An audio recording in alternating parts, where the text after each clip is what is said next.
Well, students, now we are going to take the topic resonance in the unit this chemical bonding. तो इसका introduction देते हैं हम. Generally क्या होता है, a single structure of A molecule जो है cannot correctly account for all the properties of the molecule. बहुत बार ऐसा होता है कि जो मालिक्यूल का एक स्ट्रक्चर है उसकी सारी प्रॉपर्टी एक्सप्लेन नहीं कर पाता है.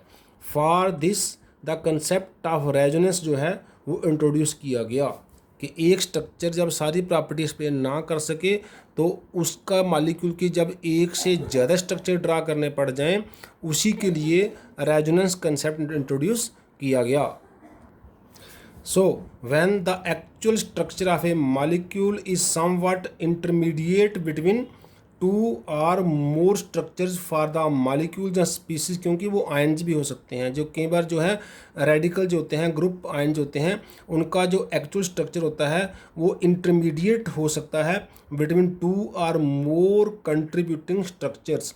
So, when a molecule cannot be completely described by a single structure, but its characteristic property जो है can be described by two or more different structures, उसके molecule के एक से ज़्यादा structure से वो property describe हो उसकी, then the actual structure is said to be, जो उसका actual structure है हम वो मान के चलते हैं कि वो resonance hybrid है of these स्ट्रक्चर्स के जो तीन हैं, दो हैं, जितने भी स्ट्रक्चर हैं उन सब को हाइब्रिड करके, हाइब्रिड मतलब सबको मिक्स करके जो बनेगा वो उस मॉलिक्यूल का एक्चुअल स्ट्रक्चर होगा. उस एक्चुअल स्ट्रक्चर को हम पेज पर ड्रा नहीं कर सकते हैं. पेज पर हम हर एक जो कोई भी एक मॉलिक्यूल है उसके दो हैं, तीन हैं, चार हैं, उनके हम कंट्रीब्यूटिंग स्ट्रक्चर ही, जिनको रेजोनेंस स्ट्रक्चर भी बोलते हैं, वही ड्रा कर सकते हैं. दो स्ट्रक्चर ड्रा करें किसी मॉलिक्यूल के, तीन ड्रा करें, जब उनको हम मिक्स कर दें, मतलब उनको मिक्स को बोलते हैं हाइब्रिड कर दें, तो वो जो हमारा स्ट्रक्चर आता है वो एक्चुअल स्ट्रक्चर होता है जिसको हम पेपर पर ड्रा नहीं कर सकते हैं. फॉर एग्जाम्पल हमने छोटी सी एग्जाम्पल ली है, the molecule of hydrogen can be written as, एक स्ट्रक्चर है जैसे ए पहला हाइड्रोजन, एच बी दूसरा हाइड्रोजन, उनमें सिंगल कोवेलेंट बॉन्ड रख दिया. फिर हमने जे वाला जो बॉन्डिंग इलेक्ट्रॉन है इसको दे दिए, जे एच ए प्लस हो गया, एच बी माइनस हो गया. तीसरी बार हमने बॉन्डिंग इलेक्ट्रॉन ए के पास रख लिए, एच ए माइनस हो गया, एच बी प्लस हो गया. तो हाइड्रोजन का जो एक्चुअल स्ट्रक्चर है वो हो गया intermediate between this covalent bonded structures and this ionic bonded structure. जब इन तीनों का हाइब्रिड करेंगे, इन तीनों को मिक्स करेंगे, वो बन जाएगा एक्चुअल स्ट्रक्चर ऑफ हाइड्रोजन. तो ये क्या है, ये कंट्रीब्यूटिंग स्ट्रक्चर ऑफ हाइड्रोजन है.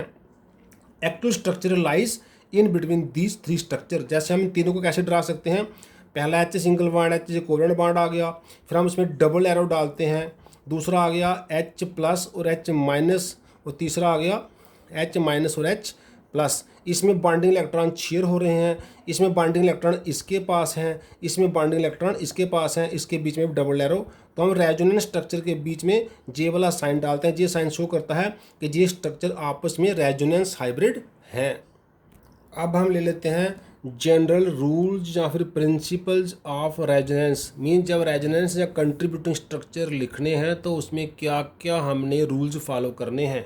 जैसे फर्स्ट रूल क्या है, the relative positions of all the atoms in each of the resonance या contributing structure forms must remain same. Atom जहाँ है वहीं रहेगी, एटम अपनी जगह छोड़ के दूसरी जगह शिफ्ट नहीं होगी.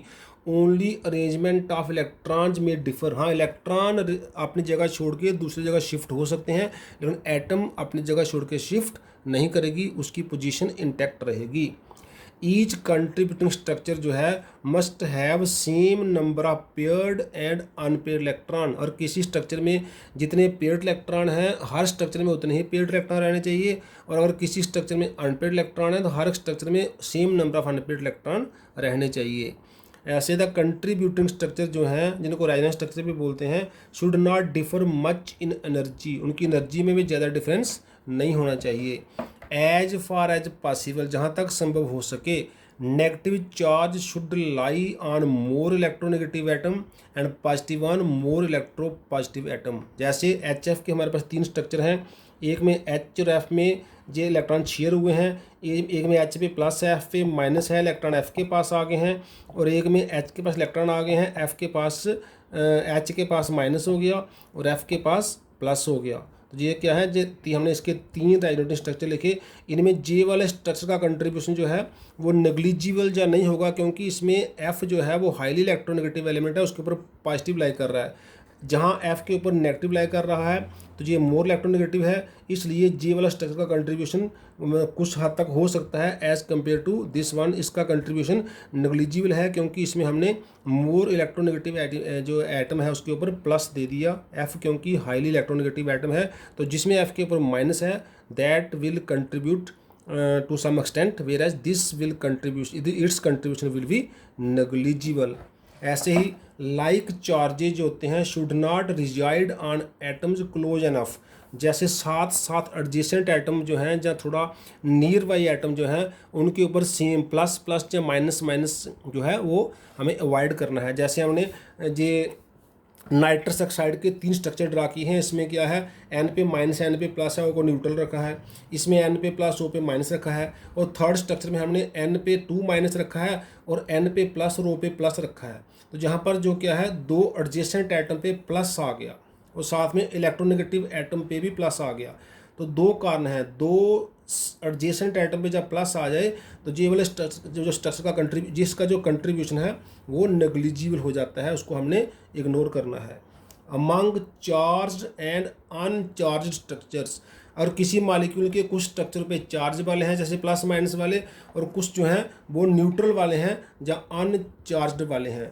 उस केस में the latter one has maximum contribution, जो अनचार्ज वाला स्ट्रक्चर होगा उसका कंट्रीब्यूशन ज़्यादा माना जाएगा। जैसे इस पे हमने HF में एक जे अनचार्ज है, ये दोनों चार्ज हैं, इसलिए ये अनचार्ज का कंट्रीब्यूशन मैक्सिमम होगा अबाउट 90%, बाकी का कंट्रीब्यूशन लेस होगा। तो जिस किसी स्ट्रक्चर मालिक्यूल के 2 या 2 से ज़्यादा स्ट्रक्चर हैं और कुछ स्ट्रक्चर अनचार्जेबल हैं, कुछ चार्जेबल हैं, अनचार्ज वालों का न्यूट्रल वालों का कंट्रीब्यूशन मैक्सिमम होगा उन सब में से। Next rule is the more stable is the resonance structure the more is its contribution to the resonance hybrid, जो कि एक्चुअल स्ट्रक्चर है। जो एक्चुअल स्ट्रक्चर है जो सबको मिक्स करके बनता है उसमें सबसे ज़्यादा कंट्रीब्यूशन उसका होगा जो सबसे ज़्यादा स्टेबल स्ट्रक्चर है। अभी हमें आगे एग्जाम्पल में दे देते हैं। ऑल स्ट्रक्चर जो हैं should obey Lewis structures, mean जैसे कार्बन के कहीं पर 4 कोवलेंट बॉन्ड होते हैं, हम 4 के 5 नहीं बना सकते।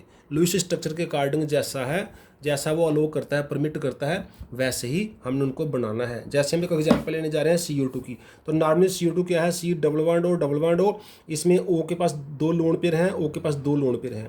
अगर J वाले इलेक्ट्रॉन जहाँ शिफ्ट हो जाएँ तो उससे क्या होगा, यहाँ पर O के पास 1 पेयर रह जाएगा, 1 पेयर शिफ्ट हो गया तो इसके ऊपर प्लस आ जाएगा, और यहाँ पे ट्रिपल बॉन्ड हो जाएगा, 3 बॉन्ड बन जाएगी जहाँ पर, क्योंकि इस पेयर ने कोवलेंट बॉन्ड बना दिया। अब अगर हम जहाँ पर 2 बॉन्ड ड्रा करते हैं, जैसे 2 बॉन्ड हैं, तो ये कार्बन के 1 2 3 4 5 बॉन्ड हो जाएंगे जो गलत हो जाएगा, इसलिए J वाला पेयर आगे शिफ्ट हो जाएगा। तो जहाँ सिंगल बॉन्ड रह जाएगा O के ऊपर आ जाएगा, एक ही पेयर रह जाएगा, 2 पेयर पहले ही हैं, 1 पेयर नया आ जाएगा। जो इस जैसे ये पेयर जहाँ गया तो जहाँ बॉन्ड बन गया, तो ये पेयर जहाँ गया तो जहाँ पर पेयर आ गया तो जहाँ पर नेगेटिव आ जाएगा।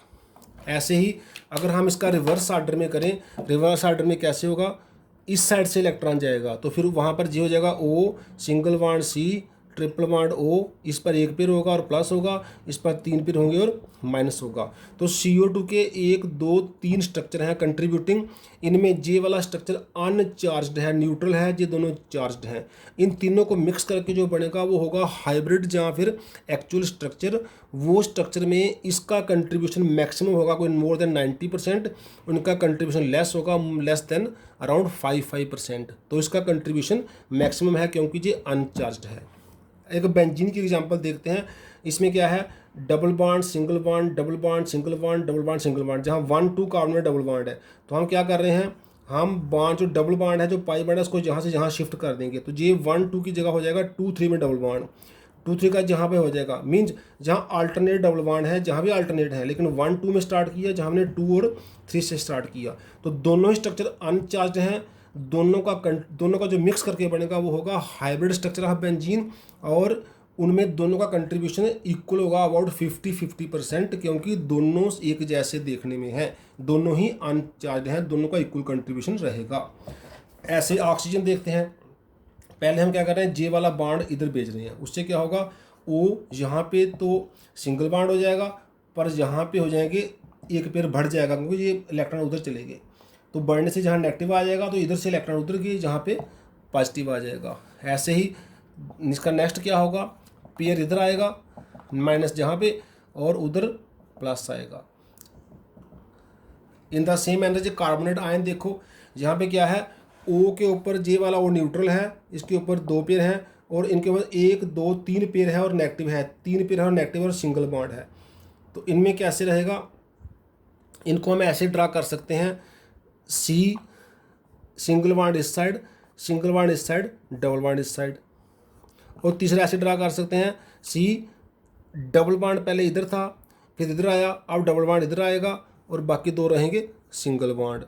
जो सिंगल बॉन्ड है उसके ऊपर 1 2 3 पेयर और माइनस, जो सिंगल बॉन्ड है उसके ऊपर 1 2 3 पेयर और माइनस, जो सिंगल बॉन्ड है उधर 1 2 और 3 पेयर और माइनस, जो सिंगल बॉन्ड है 1 2 3 पेयर और माइनस, और डबल बॉन्ड पे 2 पेयर, डबल बॉन्ड पे 2 पेयर। तो ये 3 कार्बोनेट के स्ट्रक्चर हैं, ये तीनों कार्बोनेट के स्ट्रक्चर जो हैं इनको मिला के बनेगा actual structure of carbonate ion.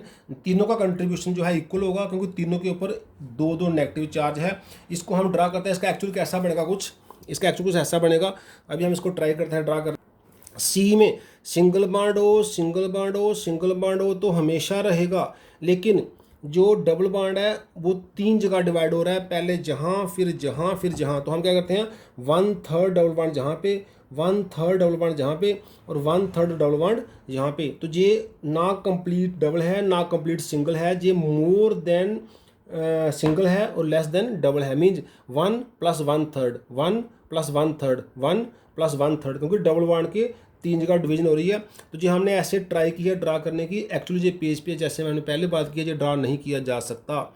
इस तरह से हम जब एक मालिक्यूल के एक से ज़्यादा स्ट्रक्चर लिखते हैं तो वो उसके हो जाते हैं रेजोनेंस या कंट्रीब्यूटिंग या कैनोनिकल स्ट्रक्चर्स, उनको मिला के जो बनता है वो होता है उसका एक्चुअल स्ट्रक्चर। ड्यूरिंग अवर रिएक्शन मैकेनिज्म, या जो भी हम रिएक्शन लिखते हैं या फार्मूला लिखते हैं या स्ट्रक्चर ड्रा करते हैं, हम उनमें से मोस्ट स्टेबल हाइब्रिड स्ट्रक्चर ही जनरली ड्रा करते हैं। अब हम लास्ट में बात करते हैं व्हाट इज रेजोनेंस एनर्जी, ये क्या होती है। इसके लिए पहले हमें इस बात का पता होना जरूरी है का द रेजोनेंस हाइब्रिड जो होता है, जो एक्चुअल स्ट्रक्चर होता है जिसको हम ड्रा नहीं कर सकते, is always more stable then any of the contributing structures. जैसे किसी मालिक्यूल के 2 3 4 जितने भी हम स्ट्रक्चर ड्रा करते हैं, उन सबको मिक्स करके जो एक्चुअल स्ट्रक्चर बनता है उसकी जो एनर्जी होती है वो सबसे कम होती है, क्योंकि वो स्ट्रक्चर सबसे स्टेबल होता है। Stabler is the structure, lesser is the energy. तो हमने एक जैसे ट्राई किए जहाँ पर हमारे पास मान लो जो एनर्जी E0 हमने E0 सिंबल दिया है, energy of the actual structure hybrid जो है, जो हम ड्रा नहीं कर सकते, जो सबको मिक्स करके बना है उसकी एनर्जी सबसे कम है क्योंकि वो सबसे स्टेबल है। E1 पहला स्ट्रक्चर है जो कंट्रीब्यूटिंग है, जिसको हम ड्रा कर सकते हैं, energy of the first resonance structure. ऐसे मान लो कोई और रेजोनेंस स्ट्रक्चर है, उसको हमने एनर्जी E2 रख दी, ऐसे कोई और है उसका एनर्जी E3 हो सकता है। दो ही इक्विवेलेंट स्ट्रक्चर हो, जैसे बेंजीन में 2 ही स्ट्रक्चर हैं तो दोनों की एनर्जी E1 ही कहलाएगी, उसका E2 कोई नहीं होगा। और किसी के 3 स्ट्रक्चर हैं तो E0 होगा, हाइब्रिड सबको मिला के जो बनेगा। E1 पहले स्ट्रक्चर की एनर्जी, E2 दूसरे की, E3 तीसरे की। इनमें जो जितने भी हमने कंट्रीब्यूटिंग स्ट्रक्चर ड्रा कर रहे हैं, इसमें सबसे कम एनर्जी वाला मान लो E1 है, तो इनमें भी कंट्रीब्यूटिंग में भी सबसे जो कम एनर्जी वाला है वो सबसे स्टेबल है। जैसे हमने पहले बात की, जब हम स्ट्रक्चर ड्रा करते हैं हम जो मोस्ट स्टेबल है, जैसे CO2 है, हम ऐसा ही लिखते हैं। जो हमने पीछे पढ़े 3 स्ट्रक्चर वो नहीं लिखते, हम ऐसा स्ट्रक्चर ही CO2 का ड्रा करते हैं, क्योंकि जो सबसे मोस्ट स्टेबल है इसका एनर्जी मान लो E1 है। तो E0 क्या होगा, जो एक्चुअल का एनर्जी है। E1 क्या होगा, जो सबसे स्टेबल कंट्रीब्यूटिंग स्ट्रक्चर है उसका एनर्जी है। E2 क्या है, जो उसके ऊपर वाला कंट्रीब्यूटिंग स्ट्रक्चर है, एनर्जी जैसे जैसे उसकी स्टेबिलिटी कम होगी एनर्जी बढ़ती जाएगी। तो रेजोनेंस एनर्जी हमने क्या लिखा है, E1 - E0 means difference between the energy of the most stable, ये क्या है, E1 किसकी एनर्जी है, मोस्ट स्टेबल कंट्रीब्यूटिंग स्ट्रक्चर की एनर्जी है, और E0 किसकी एनर्जी है, एक्चुअल स्ट्रक्चर की एनर्जी है जो हाइब्रिड है। So the difference between the energy of the most stable contributing structure जो हमने E1 रखा है and that of the hybrid structure जो हमने E0 रखा है इज कॉल्ड, उसी का नाम है रेजोनेंस एनर्जी। तो जहाँ पर ये जो यहाँ से लेकर जहाँ तक होगा, इस पॉइंट से लेकर इस पॉइंट तक, ये वाला जो एनर्जी का डिफरेंस आएगा इस पॉइंट से इस पॉइंट तक, वो हमारे इस प्रेजेंट केस में क्या हो जाएगा, रेजोनेंस एनर्जी। तो आज हम यहीं क्लोज करते हैं। थैंक्स।